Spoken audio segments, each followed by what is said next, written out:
Pilipino ka ba? Ikaw, Pilipino ka ba? Half ako, ikaw half ka ba? Anong ibig sabihin sa half? Half German, half Shepherd. Ganyan. Hindi ko alam eh. Mukha kang Arabo. Oo, Arabo naman ako. Ako din Arabo. Puro dalawang Arabo na tayo dito. Ikaw Arabo? Arabo ako. Pero pusong Pinoy. Ikaw, pusong Pinoy ka ba? Siyempre, pusong Pinoy din. Totoo ba na mayaman ang... Totoo ba na mayaman ang mga Arabo? Hindi, hindi ako mayaman. Ikaw mayaman? Sakto lang. Eh anong mangyari dito na yan?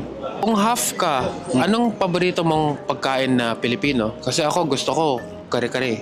Yung sa akin, adobo. Masarap yung adobo. Adobo ng adobo talaga. Tsaka dilis sa umaga. Ano ba yung dilis? Yung fish, di ba? Masarap din yan. Teka lang. Growling, it's a good video. Oh. Ako kasi yung type ko sa mga babae, Pinay. Ikaw, anong type mo? Type C.